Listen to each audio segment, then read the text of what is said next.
With the 5th pick in the 2018 NFL Draft, the Denver Broncos select Bradley Chubb, defensive end, NC State. With the 6th pick in the 2018 NFL Draft, the Indianapolis Colts select Quentin Nelson, guard, Notre Dame. With the 8th pick in the 2018 NFL Draft, the Chicago Bears select Roquan Smith, linebacker, Georgia.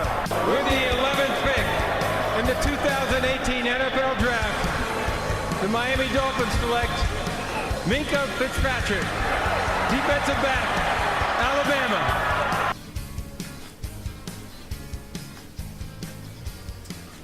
It's Monday nights, April 30th. Ready for episode 76 of the Tan and J-Man Show and the last April edition of the Tan and J-Man Show, Rochester's #1 podcast, sponsored every week by Fraunfelder Dental Clinic, great family-owned dental clinic that offers laser whitening and dentistry along with braces, implants, and your typical teeth cleanings. Go see Dr. Bill Fraunfelder or Dr. DJ Fraunfelder today for all of your dental needs. Like them on Facebook and check out their website, www.stateoftheartsmile.com. With that said, I want to bring in my co-host at Muntdog16, aka Josh the J-Man Munt, rocking his Cubby blue because his Cubs are on fire. Yes, they have won 4 in a row. Coming into Thursday night, they were the only team in baseball without a 3-game win streak and 3-game losing streak, but they got that 4-game win streak going. Birdie, Bogey? Yeah, let's not forget it like we did last week. Yes, we forgot it last week, and thanks for everyone that tuned in to the our NFL Draft Facebook Live edition. We did the Birdie Bogey question on that show, and I don't even remember what it was, but it was something to do with basketball. And it's sticking with the NBA and LeBron James. That was fun. We always enjoyed doing that draft coverage. Had a real good time. Got a lot of compliments from it. So, I thought it went over pretty well. So, let's go ahead and get Birdie Bogey. LeBron James. Mm-hmm. My favorite guy at the moment. So, LeBron James is now the all-time leader in steals in postseason history. I have 2 questions for you. LeBron James is the number 1 in postseason steals in a career in postseason history. What player did he pass? And because he played more than 31 minutes yesterday, he is the all-time leader in postseason minutes. Who did he pass? And I got one more that you can answer right now if you want. He scored 45 points yesterday, which is second most all-time in a Game 7. Who had the most points in a Game 7? This player had 47. I'll even give you like a couple hints. He played for a dynasty in the 60s. It was not Bill Russell or John Havlicek. But this player is in the Hall of Fame. Oh, man. Wasn't either one of those guys. Jerry West? No, he didn't play for the Celtics. Oh, he's at Celtics. I thought you just said Dynasty. Oh, yeah. Oh, yes. I did just say Dynasty. I did not specify Celtics. Celtics Dynasty in the 60s? I can't even think besides Russell and Havlicek. I'm trying to think on NBA 2K who else is on those teams. He was an African-American fellow. I'm clueless. Casey Jones. I wouldn't have got KC. that. I wouldn't have got that one. Good question. So, I think we're starting with the NFL Draft, aren't we? Yeah, let's recap the NFL Draft. What do you think, or how do you think the Broncos did in this draft? I think they did really, really well. I think it was John Elway's best draft to date, and he needed it because it was probably as much pressure as he's faced since he was the quarterback and trying to lead them against Cleveland during the drive. Yeah. That's probably actually late in his career when he was trying to win his first Super Bowl. But, because some, naysayers were really starting to come out in Denver against him because he hadn't drafted well. He hadn't drafted a single Pro Bowler dating back clear to 2012. The only 3 teams that were in the same category were the Bills, the Colts, and the Broncos. But I thought he really hit the nail on the head with this draft, starting with pick number 5 of a defensive end from NC State, Bradley Chubb, who was rated by many as the best defensive player in the draft, or at least the best pass rusher, kind of fell right into the Broncos' lap. So they only met with him once, and that was at the Combine back in February. Never went and watched him, never brought him in for a visit. They didn't think he would be there. And thanks to Cleveland taking Denzel Ward with pick number 4, he fell right into their lap. Now it creates kind of a scary combination with a few other pass rushers, mainly Von Miller, Shaquille Barrett, even Shane Ray. Even though if I'm Shane Ray, I'm a little worried about my job now, because they said in the post-presser after they drafted Bradley Chubb that he will play outside linebacker. I was just about to ask you that. So Has he ever played outside linebacker? I'm assuming NC State was a 4-3 yeah, he defense. played defensive end at NC State. I don't know if he's played some high school, but he said he's just got to lose a little weight and then he'll be ready to go. So usually players, if they're that good, the transition's pretty easy for them. And I assume he'll just rush the passer. It's really not as much of a difference. I mean, his hand's obviously not on the ground, but he won't have to drop in coverage much. Yeah,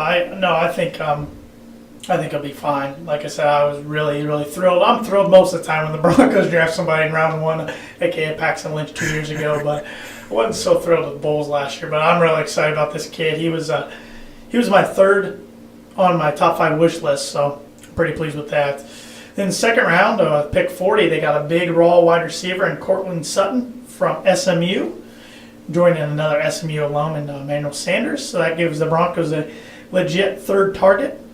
They also took a wide receiver at pick 113 of Deshaun Hamilton from Penn State, a speedy guy who can also help in the slot.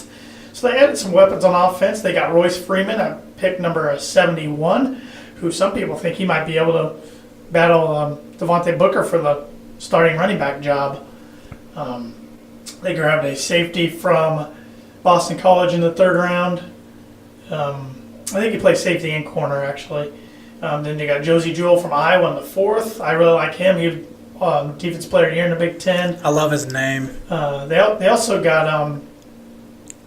I'm forgetting his name, tight end from Wisconsin in the 5th round. Troy Fumagalli. So they went Big Ten, back to back on day 3 of the draft. And none of them were punters. That's the shocking thing about it. If I had to grade this draft of the Broncos, and I got a couple grades, Mel Kiper Jr. gave him a B, Andy Ben Wall of Monday Morning Quarterback gave him an A-.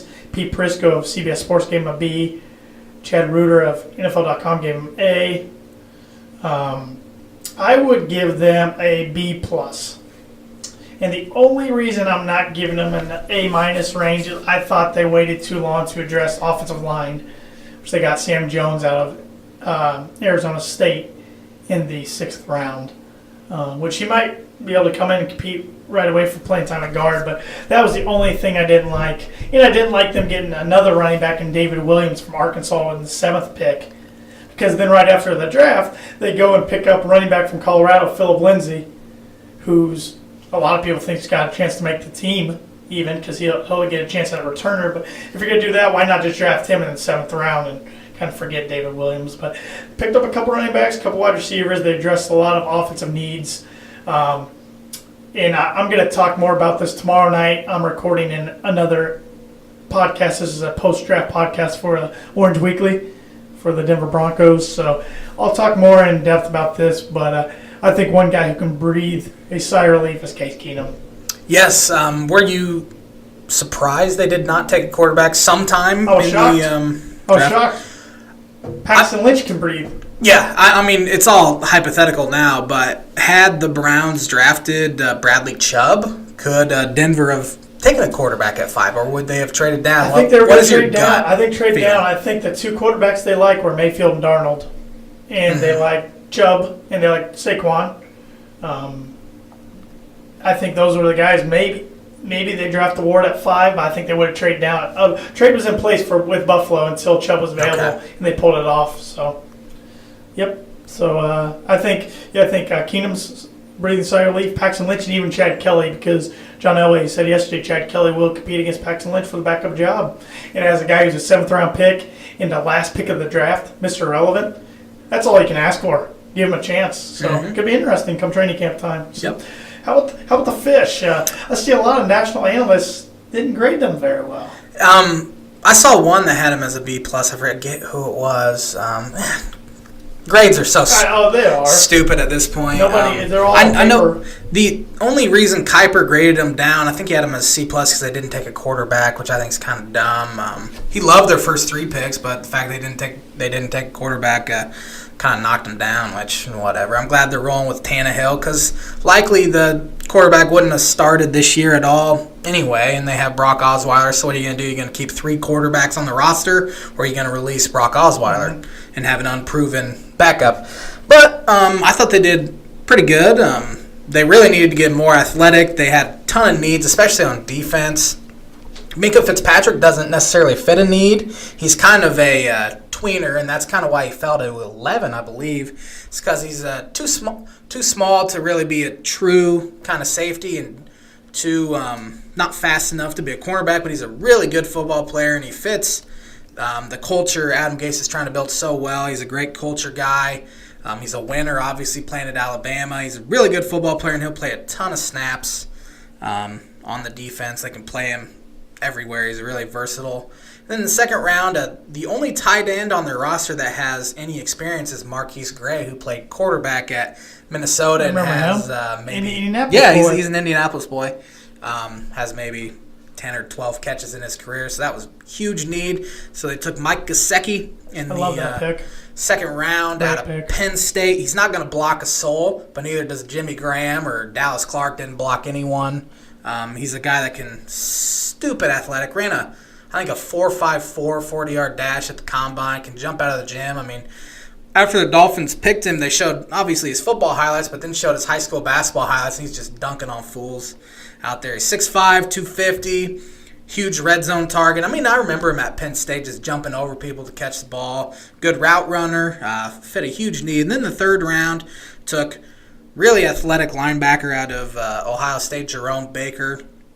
He's kind of small. I think he's listed at 225, but he's really fast. And last year, Dolphins gave up 80 catches to tight ends. So that was a huge need to find a linebacker that's quick enough to stay with Gronk or whoever. So he'll play a ton, especially on special teams where he'll just fly around and hit people.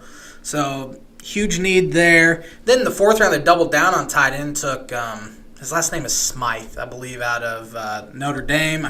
Durham is his first name. Durham Smythe or Smith. Not sure how to really pronounce it, but great run blocking tight end. He's graded by Pro Football Focus as I think the third best run blocking tight end in college football last year.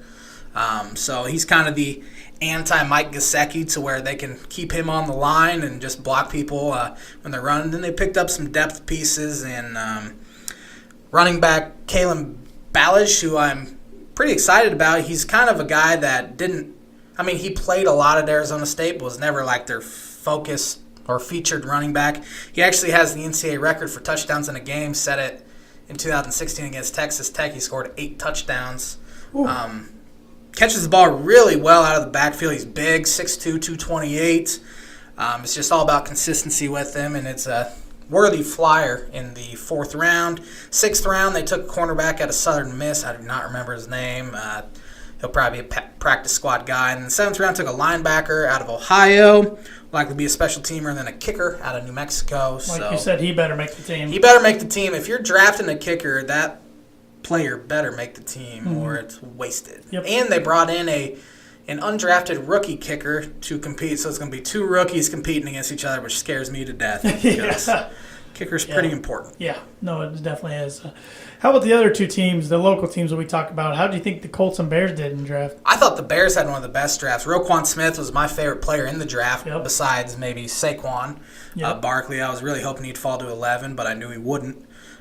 Really great linebacker. I think he's going to be really good there. I don't even remember who they took in the second round. They got a heck of a center from Iowa. Yes, James Daniel. A lot of people thought he'd be first center taken. He was third. He will start right away, and he'll just bolster that offensive line. They got some weapons for Mitchell Trubisky, I believe. I don't even remember. I can't even tell you. I just thought they had a decent draft. I thought the Colts had a pretty good draft. I thought the Colts had a pretty good draft. They were rated high. Quentin Nelson's probably the safest player in the whole draft. He's not an exciting, but it's a good pick. It's a good pick. And then with their first second-round pick, they took a linebacker out of South Carolina State, which is always risky taking a guy out of a non-Division I school. But I know a lot of running back from NC State. Yeah, a lot of scouts had this linebacker rated pretty high, and then they took another guard. So helping getting some line protection, presuming that Luck is healthy enough to play. He has missed, 36 games the past 3 years? So even if he is healthy enough to play, they have to protect him. They can't let him continue to get hurt. Yeah. What stood out to you? Who are some other teams or some surprise picks or anything like that in the first round? Well, obviously Lamar Jackson going to Baltimore. Yeah, I think, interesting spot. Did Baltimore trade back into the first round to get him? Because obviously Philadelphia was probably picking 32nd. They need an heir apparent to Joe Flacco, and they're the complete opposite. I mean, Flacco's so slow. And you got Roger Griffin the third there too now. Is he there? Yeah, I couldn't have told you that. He signed there in the offseason after not playing the last 2 years. But that was an interesting one. The Saints trading way up and taking Marcus Davenport, defensive everybody thought that was going to be Lamar. Texas San Antonio. I know that was right around the place Davenport was slotted, was in the teens there. But the fact that they traded that far up to get him means they must really, really like him. I'll tell you one that made me scratch my head was Seattle in the 20s.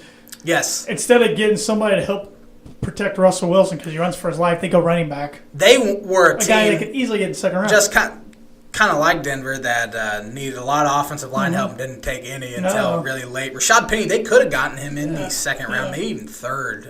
It was a major reach. That was one. Another one was Carolina taking DJ Moore over Calvin Ridley. I thought Ridley should have been the first. Ridley goes to Atlanta. Wide receiver. Who did a good job getting some more weapons. Yeah, they needed him. So. I didn't think Oakland had a very good draft. Now, I'm not just saying that. I thought the LA Chargers had a good draft. I thought the Chiefs and Oakland struggled in the draft. Yeah, Oakland. A lot of offensive line help. What was their first round pick was Colton Miller, I believe, out of UCLA. He was the guy that was slotted to be like late first round, maybe second round pick, and they took him at I think 15. I read something. It might have just been a rumor on Twitter. There was a rumor that GM McKenzie and his staff had a board, and Gruden and his staff had a board. That's not time good. to pick. They had to kind of make ends meet and decide on somebody. That's crazy. How dysfunctional is that when your head coach and GM aren't even on the same page? He's been in the booth for a long time. Going into the draft. That's ridiculous. I'm interested to see how this pans out for them. It's not going. It's off on the wrong foot, I think. Yeah. How about Cleveland? Baker Mayfield 1, Denzel Ward 4. Good players, but some little risk in both of them when you could have went maybe Saquon or Bradley Chubb. Yes. I think they just love Baker, and that's why they took him 1. Now they got Hard Knocks. And they got Hard Knocks. Officially announced later this week. I figured their pride. You saw that kind of coming. I figured whoever Baker went to kind of had a good chance to get it. It really surprised me they took Ward instead of Bradley Chubb. I was shocked. I mean, you could have paired Chubb with Garrett on each side. That would have been really nasty. Yeah. Denzel Ward's really good, and he was probably going to go in that top 7 or 8. Yeah, but that was mildly surprising. I'm not surprised they took Baker because they obviously really liked him. But if they would have gone Saquon, they wouldn't have gotten Baker at 4 because the Jets were going to take him at 3. I believe so. I don't think they would have went Darnold. And the Jets got Darnold, and it's just time will tell who's the best quarterback. It could be Rosen. It really could be. I mean, he's kind of pissed off right now that he. Cardinals says he'll make 9 teams pay. So was the 4th quarterback. And I got nothing wrong with him saying that. No, I don't think it's a douchebag move. I mean, he kind of does have some douche tendencies, but I think that's just a guy wanting to go out and prove everybody wrong. I don't know why people were upset about that at all. It's just Some people don't like to have fun. Oh, I know.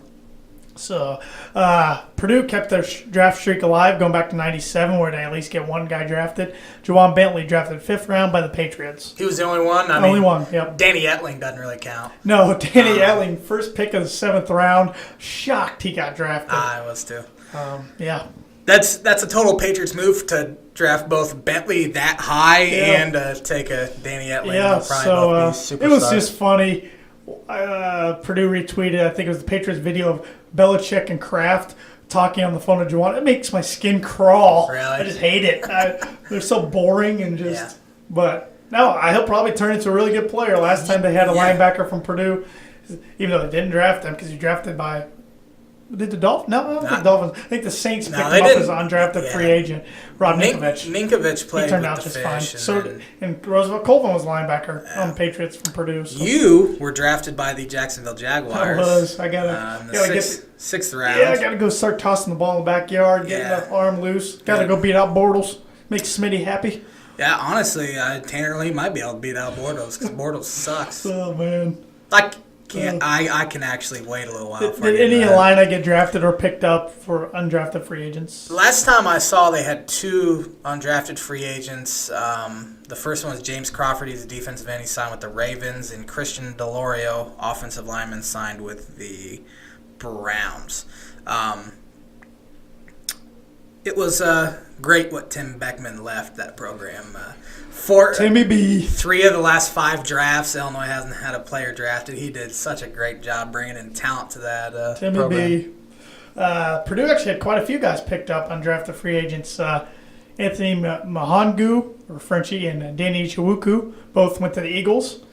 Steinsmith went to the Dolphins. I think that's how you pronounce the last name's offensive lineman. T.J. McCollum went to the Bears. Austin Larkin went to the Cowboys. Antonio Miles went to the Colts. And Eddie Wilson went to the Seahawks. I've only heard about 2 of those guys. Jalen Robinson, nowhere yet, at least. I was surprised by that. He's kind of small. Yeah, he's kind of in between it's edge and a defensive tackle. It's kind of weird. His dad and his brother are both, 6'8"? Yeah. He's like 6'1" and he was stocky. the more powerful one. That was the wrestler and the shot putter and his mom. Maybe he got his mom's looks or something. He didn't get the great genes. Yep, just happy Purdue kept their draft streak going. And, NFL draft is come and gone. It was fun, and we don't. Comes and goes so quickly. We won't really have too much to talk about here for a few months for NFL. So we'll probably be talking about some arrests that happen. Oh, I'm sure it's going to happen. I'm sure. So. Yep. All right, NBA playoffs. We're finally moved on to the second round, semifinals. The second round was officially here on Saturday, and feels with the Western Conference. And the Eastern Conference wasn't even wrapped done yet. up yesterday. Finally, fortunately, Pacers did what I said they were going to do, taking the Cavaliers to 7 games, but they didn't finish it off like I said they were going to. So now I feel really stupid that Instagram, Twitter, and Facebook has a video of me saying they weren't only going to beat the Cavs, they were going to beat either the Wizards or the Raptors, make the Eastern Conference Finals. Went on an edge, and I fell off. Well, I just got, after 6 straight weeks, I got my bucket right. Was it 5 or 6? You had 5, and you were going on 6. And I've lost back-to-back, so. Yep. You know what that means. I got to do it. Well, you're getting Gene Wilder too then, since you got your I'll Gene Wilder myself. bold prediction wrong. Be proud. And you got to run 5 miles now. That's what that's what I'm deciding for. Nope. Go buy yourself a Tim Tebow shirt. I've paid my punishment. I Nope. served my time. There will be a prediction sometime that I make, and the punishment will be a 5K if I miss it. But I'm going to make sure it's something I am so positive in that I don't get it wrong. But anyways, Wilder, ourselves, right here. You get nothing. You lose. Good day, sir. I don't like the way that feels. It was nice not hearing Gene Wilder's voice. You were on a roll for a while. It was, man. Gonna have to start it up again this week sometime. Oh, you can book it. Yep, literally. But I think we had a question about the Pacers Cavs. So it was from our good buddy Evan Webb. I don't know his middle name or what it says. Tyler. Middle name there. What is it? Tyler. Evan Tyler Webb. I did not know that. There you go. Tanner, what are your thoughts on the Pacers season? You know, they went from being a team that was projected to be kind of a lottery-type pick and then getting a 5 seed, but then had a chance to go up 3-1 on LeBron, and they outscored the Cavs in the series by around 40 points, but still lost. What are your thoughts on how the season went? In my opinion, I thought it was a success. That's really one of the better questions I think we've ever had. I was going to kind of hit on some of these points anyways. So, going into the season, I didn't think they would win 35 games. I was saying if they could just be an 8 seed, it'd be a good season. So, obviously, getting a 5 seed and playing the Cavs this closely was a very successful season.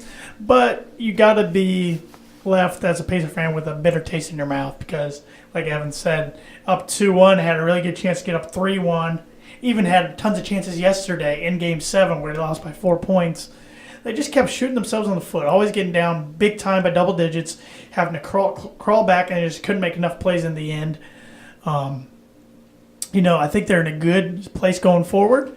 I'm still not convinced Nate McMillan's the greatest coach, but he did a pretty good job this year, so it's hard to take away what he did. They got a good young core. They finally got their star. I'm not going to call him a superstar, but star player Victor Oladipo. They got a young guy in Miles Turner who shows flashes, but is very inconsistent. Sabonis is a nice piece off the bench. He's young. They got a few other pieces. I mean, Collison and Thad Young were nice pieces, but they're not really young. But you got a few of those young guys. You even got T.J. Leaf, who first-round pick didn't play a bunch. He's young.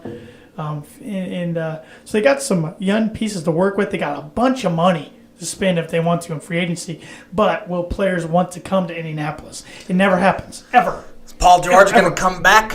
I don't think he'd be welcome back. I do have a comment on the Thunder here in a little bit. But overall, good season by the Pacers, but still left with a better taste in my mouth.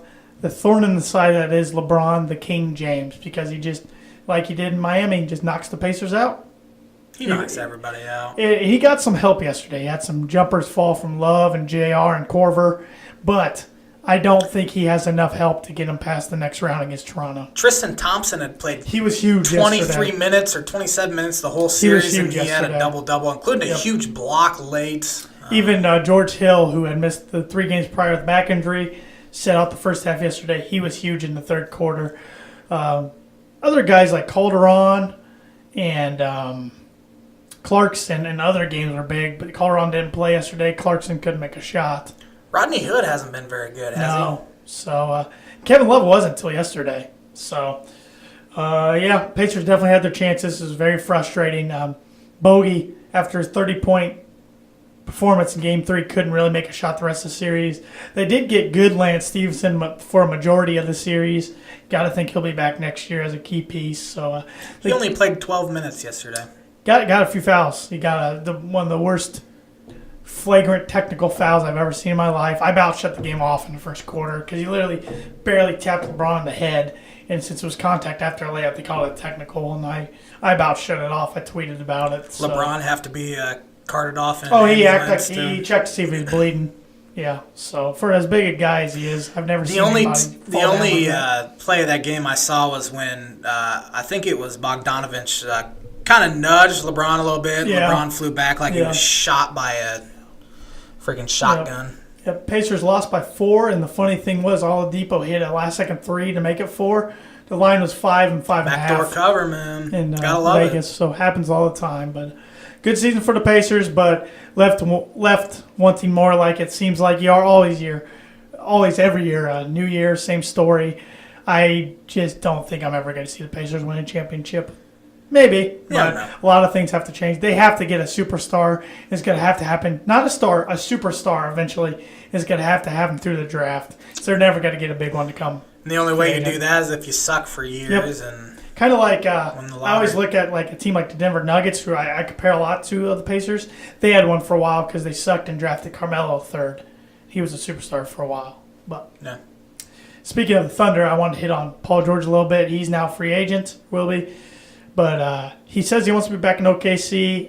I don't know if that's going to happen, but he played really well this postseason with Westbrook. Carmelo did not. Carmelo only averaged 16 points per game, lowest of his career.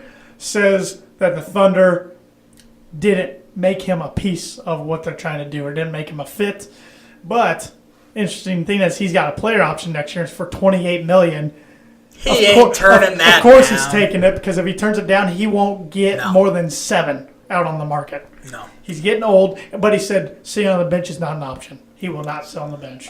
He's the most overrated superstar in my lifetime. Him and I always say Reggie Miller. Yeah. It's mainly to make you guys mad. But, no, I agree. Reggie didn't really win anything. But Carmelo is kind of a team killer. I mean, I don't think he fits what any team's doing at this stage in his career. He's not athletic anymore, doesn't shoot the ball very well, very inefficient. I mean, really, his past 3 years, he's averaging around 20 points a game on like 19 or 20 shots. there's no way he's not picking up that $28 million player option. I'll be shocked because he's not getting $28 million anywhere else. Nope. I mean, he's staying at OKC at least for another year. But OKC lost to the Jazz. I had OKC winning that. I picked OKC to begin with and then changed my pick last week when I think, was it 1-1? It was either 1-1 Yeah, whatever or 2-1. it was last Monday. Whatever it was, but I changed my pick to Utah, and Utah got waxed yesterday by the Houston Rockets. It's got to be Rockets, it's got to be Rockets Warriors. This will be the J-Man's bucket prediction of the week. Dano, hold it a minute. I want to book this one. There will be 2 series in this semifinal that are swept. I think it's going to be Houston's going to sweep Utah, and I think Golden State's going to sweep So both Nolens. West, Mm-hmm. both of the Western. Watch out for the Sixers sweeping the Celtics, though. Well, Celtics proved me wrong beating the Bucks. I have the Bucks, and Brad Stevens is the best coach on earth. He is a pretty good one. And the J-Man's Book of Prediction of the Week is sponsored, like it is every week, by Indiana Farm Bureau Insurance Agent Travis Watring. And here is a short message from Travis himself. This is Travis Watring with Indiana Farm Bureau Insurance. I'm a multi-line agent specializing in life, home, renters, auto, business, workers' compensation, and farm insurance. Please contact me at travis.watring@infb.com or at 219-869-4561. And I have to apologize to Travis because I remember he commented on our draft edition. He really thought the Colts were going to get Bradley Chubb when the Broncos were on the clock. So sorry about that. No, I'm really not sorry. But back to the NBA. You like the Rockets Warriors. I like the Rockets Warriors. I like the Sixers. You like the Sixers. I like the Sixers. Who do you like in the other series? I like Toronto. I think this is the Final Four Shake it up. had. It's going to be interesting because as long as the Cavs don't get out, you're going to have some new blood in the East. But they're probably going to get waxed by whoever comes out of the West. Except Philadelphia, if Cleveland somehow meets with Philadelphia in the Eastern Conference Finals, they're going to give Cleveland problems because he can guard either Embiid or Simmons, but he can't guard them both. I do think obviously the Cavs are capable of Oh, sure. Still got the best player in player the world. I do think that game will go, or that series will go 7 with the Raptors. And I said earlier, just 30 seconds ago, that the Sixers could sweep the Celtics, but I think Sixers will win in 6. I think Celtics will get 2 home wins. And I would say New Orleans would get one from Golden State, but the way Golden State looked game 1 without Steph, and now Steph is probable for game 2, wow, that was stupid. Yep. That was just stupid. I mean, I can't even say anything else. They didn't even need him the other night. They're the best team in basketball when they're firing. Oh on yeah, all when cylinders. they're at full force, there's no doubt about it. So, anything else related to NBA playoffs? I do not have anything else. Well, you got your Cubs shirt on. Got my Cubs shirt on. Time for the J-Man's weekly Cubs report. The Cubbies. Last week, I was saying how they weren't pitching very well, but they're winning ball games. Well, now, not hitting very well, but they're winning ball games. They won 5 of 6 games last week, starting in Cleveland. Tuesday night, blew out the Indians, and then came back and lost game 2. And then the Brewers came to town with an 8-game winning streak, and they were 3 games up in the division, and the Cubs wiped the floor with Is that a them. 3-game or 4 games? That was a 4-gamer. Oh yeah, that's right. Because I got a stat for you. That was the second least amount of runs for a 4-game sweep in MLB history. That's crazy. They scored 9 runs. There was some team back in the 70s scored 8. They scored 9 runs in that 4-game series, and they swept it. They shut the Brewers out 3 times, which puts their total of shutting the Brewers out this year at 5 already. 5 of the 8 games the Cubs have shut out the Milwaukee Brewers. It's the most shutouts versus one team in a calendar month since I think it might be for a season since the 70s, and they did it in the first month of the year. The starting rotation has been just ridiculous. I mean, it struggled early, but now it's kind of looking like what we thought they'd be coming in. They are who we thought they were. Yes. The rotation against the Brewers through 27 innings did not give up an earned run. The only run they gave up was Yu Darvish in the first inning. On Friday. The run was given up because Jason Hayward dropped a fly ball, which is really weird that Hayward did that, but it was really windy. No excuse, though. But that was the only run they gave up. And the only earned run the team gave up was because Steven Cishek had a bullcrap walk on Friday. He threw 4 strikes in that at-bat, and the terrible home plate umpire called them all balls. But rotation's been just unbelievable. Pitching great. Offense not still, but it's just started to struggle a little bit. Chris Bryant is back after his scary hit by pitch a week ago Sunday. Kind of looked off in his first 2 games back, which he would be. I mean, psychologically, you don't know what's going through his mind. And Rizzo continues to struggle. Not worried about him. He put some good swings together here the past few days, but nothing's fallen for him. He'll be all right. Kyle Schwarber continues to be awesome.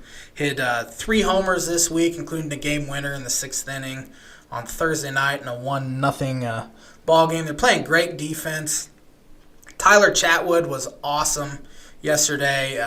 He's still walking way too many people. He will never be a guy that strikes out a ton of players, but he'll get a ton of ground balls. He has the 13th highest ground ball rate in baseball so far this year. Last year he was 3rd in all of baseball, and with the Cubs having probably the best infield defense in the league, he's going to win a lot of ball games doing that. Jose Quintana is turning into a Brewer killer. He has 24 straight scoreless innings against the Brewers dating back to last year. Threw 7 shutout on Saturday, and I think he threw 7 shutout in his first time against the Brewers earlier in the season. Darvish, as I said, was really good. Kyle Hendricks has not walked a batter in his past 2 starts. He's looking great. Once they start hitting, they're not going to lose too many ball games, especially if the rotation keeps this up, which, I mean, it's not realistic to think they'll continue to do this, but as long as they're solid, they'll score enough runs. And the Rockies come to town. They're already going to be done with the Rockies first week of first as Tanner's wearing his freaking Rockies shirt. I didn't even notice that until right now. Think I did that on purpose? I know you did it on purpose, like the freaking Rockies for 10 seconds. Already pissing me off. Yeah! They're in town, and it's actually going to feel like summer in Wrigley Field this week. The 3-game set, it's supposed to be in the 70s all week. Wind blowing out, which it'll probably be a lot like Coors Field with the ball flying out of the ballpark. I see you with a little grin on your face. I don't know what you're looking at. I got something coming up here soon. And then they go to St. Louis for 3, and so you know what? I'd take a 3-3 week this week, but probably next week I'll be sitting here. Well, they went 1-5, and well, the Rockies are pretty much playing a home game tonight. Because why? when they play the Cubs out in Colorado, it's all Cub fans. So oh yeah, they're home game for yeah, they're used to it. They've played well in Wrigley here the past few years. If the Cubs win, obviously if they win the series, it'll be the first time they've won a season series since probably 2015. They will not have DJ LeMahieu. He went on a 10-day DL today with a hamstring. Carlos Gonzalez is back. DJ has kind of been a Cub killer ever since Cubs So traded I brought him. that up. He came up in the Cubs system. The Cubs traded him. It was Theo's worst trade he's ever made. Traded Tyler Colvin, who I used to really, really love, and me and my buddy Andrew would get into it about who was better, Tyler Colvin or Drew Stubbs, but in reality they both sucked ass. They traded They traded Colvin, LeMahieu, and I don't even remember who the other one was, for Ian Stewart, who was just a terrible third baseman. He was just a bad all-around person, even. And it didn't work well. And at least you have less trades to complain about than Andrew over the years. Yes. Yes. So I'm doing all right now. You know, the Rockies were feeling pretty good about themselves coming off a road trip where they took 5 of 6 from Pittsburgh and Washington. Then turned around last week and they only split 3-6 from San Diego and Yeah. Miami. Not good. So That's baseball. So you're getting them at a pretty good time, I think. Well, it always scares me when a team has a bad weekend that they're going to bounce back the next week. Well, and like you said, these two teams have already played each other. So Just- they already know each other. Yeah. It's weird. It's really weird to be done with a team this early. And for some reason, the Cubs and Rockies always play really weird, high-scoring ball games. Extra innings, Yes, weird things. they always play some weird stuff. That's So right. I do like the pitching matchups for the Cubs. Although Rockies probably have their three best going. They have, I think, Kyle Freeland tonight, John Gray tomorrow, and Tyler Anderson on Wednesday. And Cubs have Johnny Lesser and the Professor Kyle Hendricks, and then Pooh Darvish on Wednesdays. There So you go. There you go. it's with the wind blowing out. Who knows what's going to happen? I'm just kind of hoping they win one, to be honest. You know who's red hot? The New York 9 in a row. Pinstripes, 9 in a row. Yeah. They started off, past a week ago, beating Toronto. Took 2 from them, and then last Monday they beat the Twins 14-1. Beat the Twins 8-3. They beat the Twins 7-4. They beat the Twins 4-3. Beat the Angels in 10, 4-3. Beat the Angels 11-1 on Saturday, and beat them last night 2-1. How many innings did that go? Well, last night Yeah, just 9. 9. I saw a stat. And They had a guy on base. I do and not Chapman remember the struck him out. stat, but it was the first time they'd won a game with like 4 hits or less since like the 60s, which that doesn't make sense because it seems like they'd have one since. I don't really remember what the stat was. I wish I could remember, and I wish I would have favorited it, but I didn't. They have a few guys just swing the bat really, really well right now. Didi and Gary Sanchez and Judge. And Aaron Judge. But Sanchez isn't getting really talked about too much. He had a homer yesterday, and that was big. That kind of helped him get that win. But on the year, let's see here. I think they're 18-9.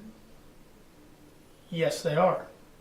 So 18-9, travel to Houston tonight. It's a big series. And I got a great clip for you Seinfeld fans here. Short little clip of when George Costanza was working for the Yankees, and some guys from Houston, got a hold of him about a trade, and here it is.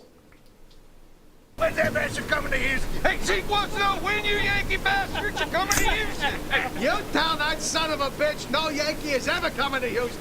Not as long as you bastards are running things. Hey, now speak up, George. I can't hear you. You tell that son of a bitch no Yankee is ever coming to Houston. Not as long as you bastards are running things. George! He had no idea his boss was right behind him when he spoke up like that. So that's Costanza was Gotta classic. love George Costanza. He was classic. So it's gonna be a tough series for the Yankees.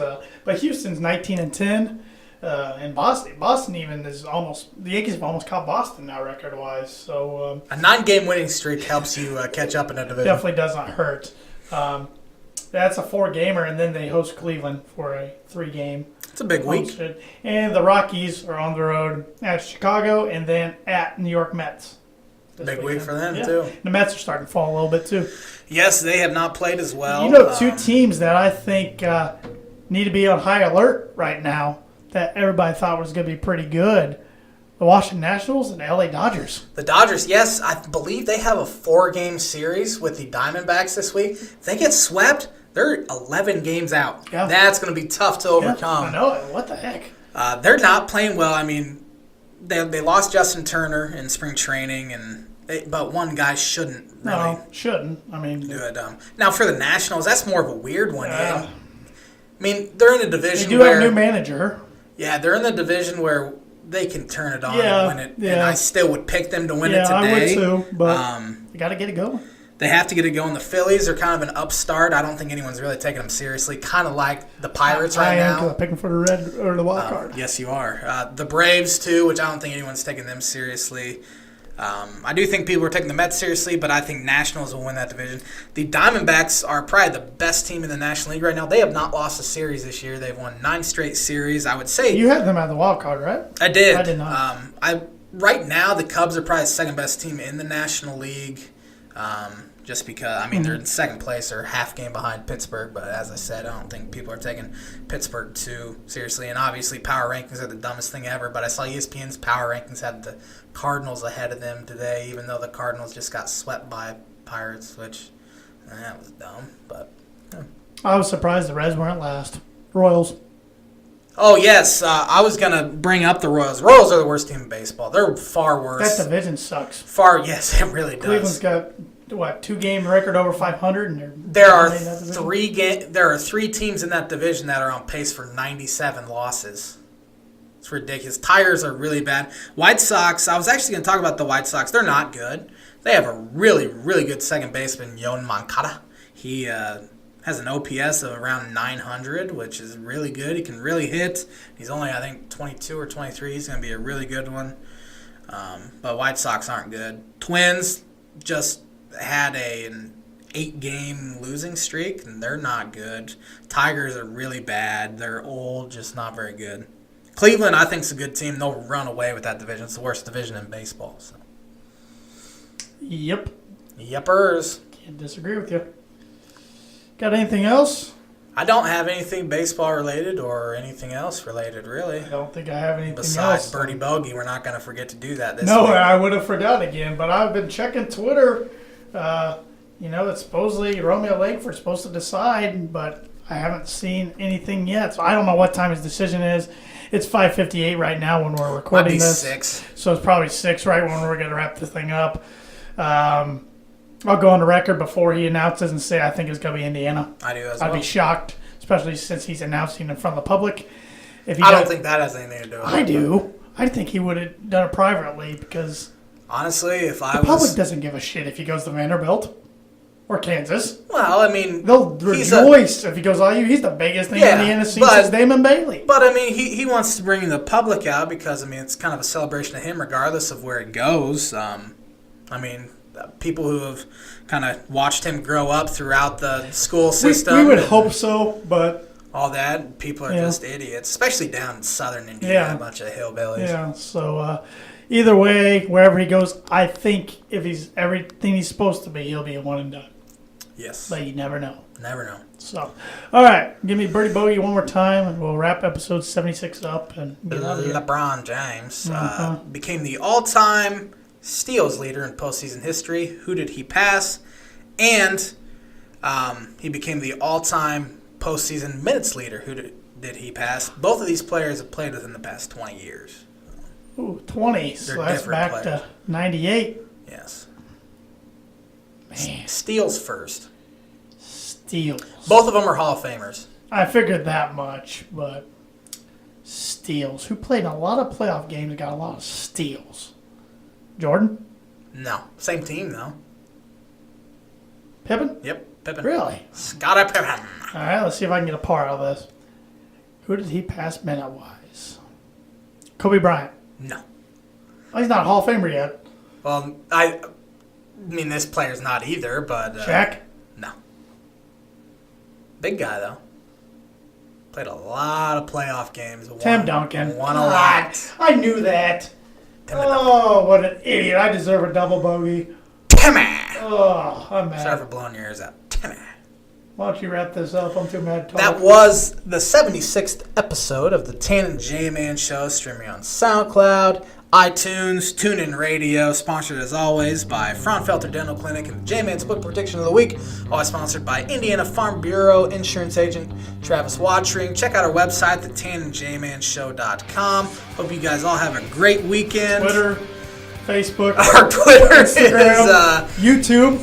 At Tan and J-Man Show, and our Facebook's the Tan and J-Man Show. We also, are you putting stuff on YouTube? Yeah, these podcasts will be on YouTube. Just audio. There's really no videos, but we will have more videos. I have a blooper I need to edit a little bit from when Josh and I tried to do a preview video for the draft last week, and it didn't go so well, but I got about 2 minutes worth of some bloopers, but I need to kind of put it together. See what that is first. So, and so subscribe to our YouTube channel. I really think you'll like it. And follow us on Instagram. I know Instagram's the hottest thing out there right now. So at the Tan and J-Man Show. I missed a lot this week. It's all right. I kind of put you on the spot. So with that said, we'll see you next Monday. Once again, for Rochester's #1 podcast, The Tan and J Man Show. Have a great week, everybody.